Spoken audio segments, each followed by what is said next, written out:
he is being projected for political purposes. Again, that's why I say a problem. Because General Muhoozi, in his own right as a Ugandan citizen, can exercise that right to run for any political office. The only problem I see, if he's really interested in running as a president of a country, one, General Museveni, who should be more experienced in these matters, should have released him from the army. Because we're involved in a very delicate situation. I don't know whether they read the situation which is prevailing within the country, or whether because of what happens when autocracy reaches a certain point, information flow becomes restricted. And there can be a tendency for those who are in power not hearing any other voice other than the voices that,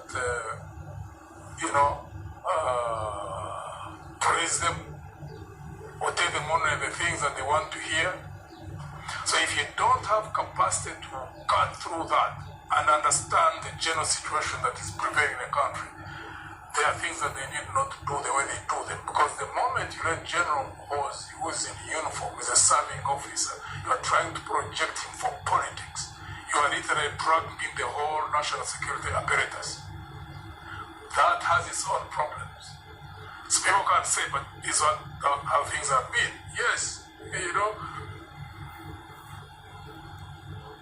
when you keep making mistakes and they keep becoming cumulative, and the nature of change always is, since the beginning of time, change creates its own dynamics. And many times people are not able to read them because most times they're invisible. So if you don't manage things in a very, very careful way, in a situation like we have here in Uganda, you can never know when whatever you're trying to maneuver clashes with the inevitable forces of change, and then you get a crisis. You look at history. In Uganda, 60 years.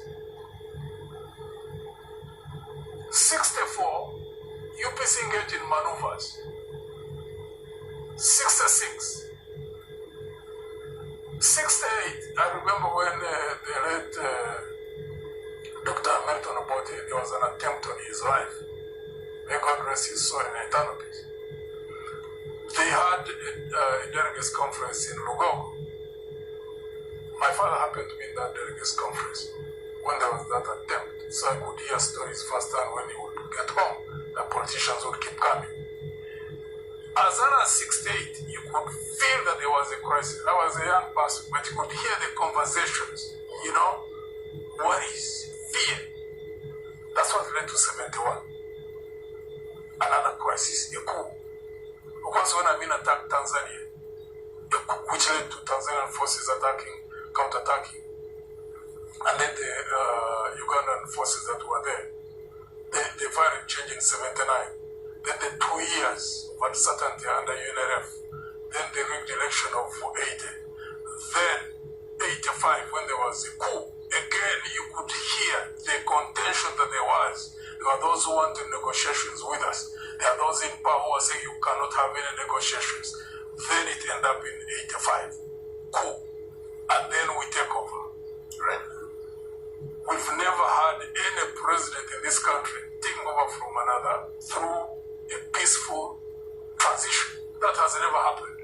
And one would have thought that General Museveni, one of his legacies would be to create an environment in which for the first time that would happen. It clearly shows that what we see now clearly shows that he's not looking at that.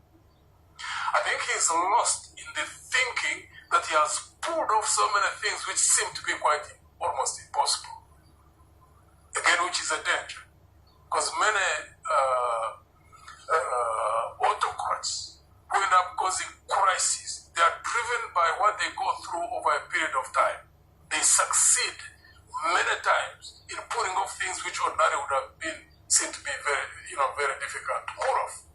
However, they forget to understand that there is always a turning point. Otherwise, we wouldn't have seen situations like we've seen in Iraq. Saddam was trying to put off, I think, a transition where one of his sons would become a president. Egypt, same thing. Gaddafi in Libya, same thing. Mobutu Sese Seko here in Congo, same thing. None of them pulled it off. But each country has got its own dynamics. The conditions are different. Unique conditions. They have their own conditions. I mean, even recently we saw what happened in Zimbabwe when Mugabe wanted to put in his wife, which sparked off a crisis within the ruling party and the forces, and that's what brought him to his exit. But we've also seen countries like Botswana, where General Ian Khama became a president. But after I think two other presidents came in between. Because after Sase Khama, they came in, Mogai came in after Ketumire Masiri. And then Ian Khama came in through democratic institutions. General Museveni really needs to be very, very careful. The road he's chosen to walk, or which he seems to have chosen to walk, is very slippery. For him, for all of us as a country. But how delicate or how complex does Moses' entry into the political realm make it for the opposition?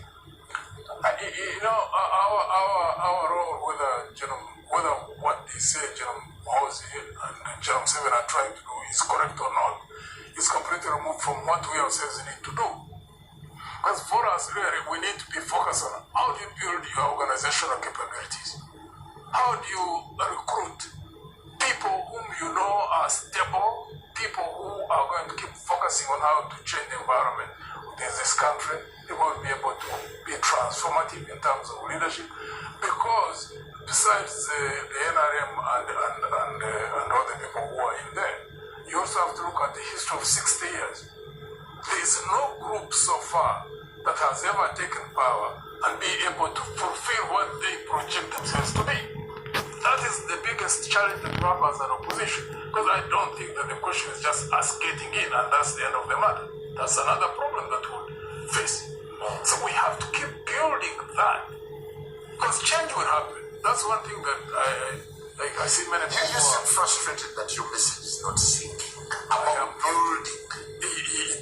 Yeah, to some extent, I get a feeling that I can't understand how a message that simple, that obvious, can't be understood.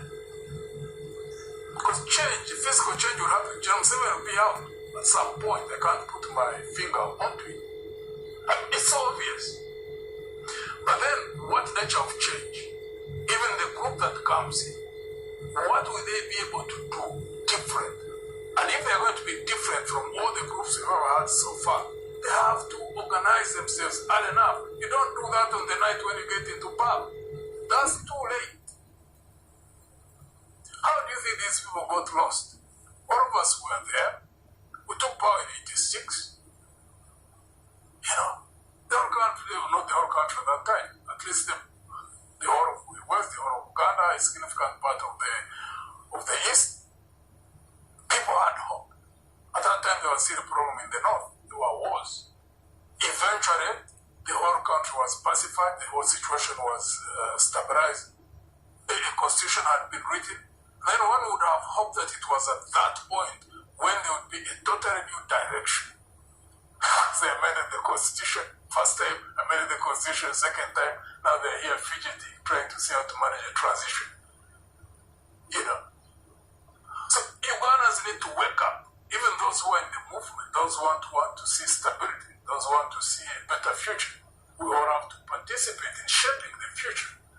Putting their heads in the sand doesn't help at all. I bump into many movement people who are concerned by what is happening. But being concerned is one thing. You have to get your heads out of the sand, because if there's any problem, I really pray to God that you can have a smooth transition.